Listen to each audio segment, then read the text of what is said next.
Welcome to our channel. Today we how to automate health goals with BetterHelp easy tutorial step by step clearly.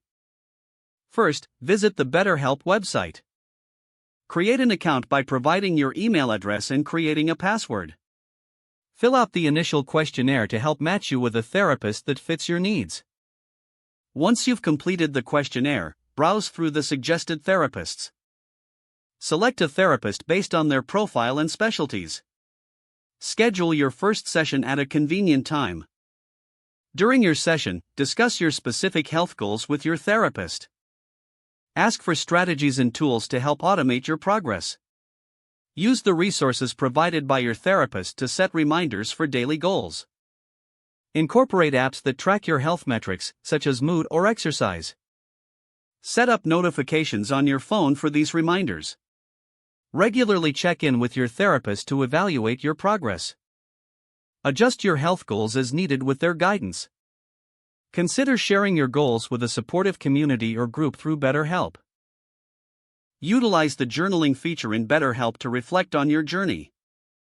Make it a habit to review your goals weekly. Celebrate small achievements to stay motivated. Remember, automating your health goals is a gradual process. Be patient with yourself as you work towards improvement. By following these steps, you'll effectively use BetterHelp to support your health goals. If the page does not load, refresh the browser or try again in a private or incognito window.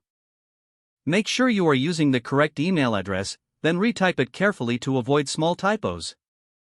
If your password is not accepted, use the reset option and create a new strong password you can remember. Check your spam folder for verification or security emails, then complete any requested confirmation steps. Enable two-factor authentication if available to improve account security and reduce unauthorized access risk.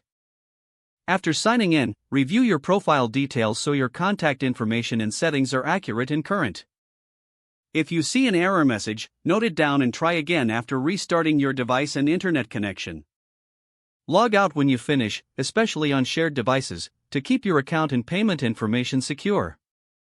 Don't forget to like this video and subscribe to our channel for more step-by-step tech guides.